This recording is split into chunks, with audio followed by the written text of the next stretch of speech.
भाइयों नमस्कार, स्वागत है एक बार फिर से यूट्यूब चैनल उदयवीर अहलावत और फेसबुक पेज पर। भाइयों आज हम आपको अपनी 1509 वैरायटी दिखाएंगे जो 15 दिन की लगी हुई होगी और इसके बारे में थोड़ी सी चर्चा करेंगे। कुछ भाइयों के कमेंट भी आते रहे कि पानी का नुकसान है इसमें और हमारे एरिया में क्या फसल चक्र हो रहा। तो भाइयों इस धान 1509 वैरायटी की वजह से हमारे एरिया में जो फसल चक्र बन रहा उसकी वजह से किसान इसको पसंद कर रहे हैं बहुत ज़्यादा। तो भाइयों पानी की जहाँ तक बात है, इसमें 15-20 दिन पानी की ज़्यादा ज़रूरत है और अगर मान लिया गहन पाड़े अच्छे किए जाएं और लेवल जो है अच्छा अपने खेत का किया जाए तो इसमें ज़्यादा फिर पानी की ज़्यादा मार नहीं रहती। और भाइयों फसल चक्र की जहाँ तक बात है, एक फसल लेने के बाद में हमारे एरिया में इसकी दूसरी फसल भी ले रहे और कुछ किसान भाई इसमें दूसरी फसल के रूप में उड़द ले रहे भाइयों, और उड़द के बाद गेहूं की फसल हो जाती है।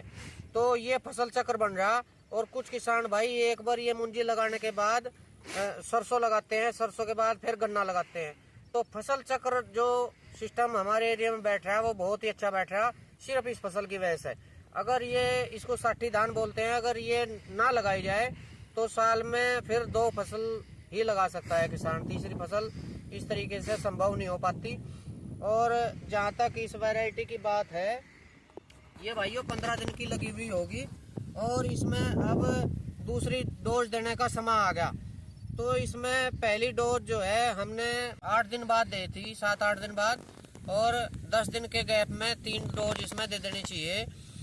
जिन के यहाँ खेत अच्छे हैं, गन्ने के खेत हैं, वहाँ 2 डोज से भी काम चल जाए, और जहाँ खेत अच्छे नहीं हैं, जिनके मिट्टी थोड़ी हल्की ज़मीन है, तो वहाँ 4 डोज भी इसमें देनी पड़ती है।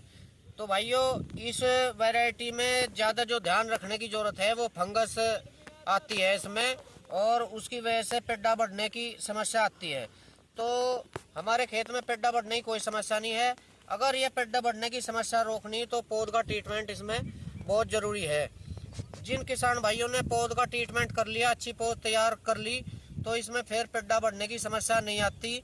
और इस फसल का औसत भी भाइयों 4 क्विंटल से लेके और 5.5 क्विंटल तक भी ये निकल जाती है।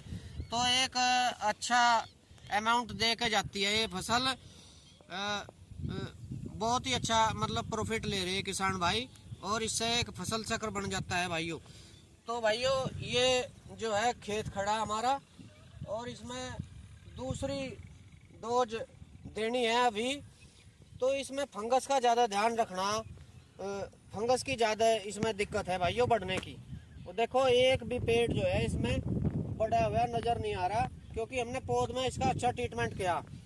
और जो पानी की बात है भाइयों, पानी तो इसमें 20-25 दिन रोक कर रखना पड़े, ज़्यादा इसमें बाद में पानी नहीं देना, फिर तो इसमें हफ्ते वाइज पानी देना होता है। और 3 महीने में ये फसल कंप्लीट हो जाती है। इसी वजह से हमारे एरिया में फसल चक्र इसका बन रहा। तो कुछ किसान भाइयों कमेंट थे जी जल स्तर नीचे गिर रहा। तो भाइयों हमारे एरिया में जल स्तर की इतनी समस्या नहीं है। यहाँ पे ये जमुना के किनारे किनारे ज़्यादा लगाई जाती है, साठी धान बोलते हैं इसको, 1509 वैरायटी। और जो दूसरा एरिया है उसमें इसको ज़्यादा नहीं लगाया जाता। तो हमारे एरिया में फसल चक्र की वजह से किसान इसको लगा रहे, और किसान इसे लगा कर बहुत ज़्यादा खुश हैं। जिन भी किसान भाइयों से मुलाकात होती है वो इसे फिलहाल छोड़ना नहीं चाहते।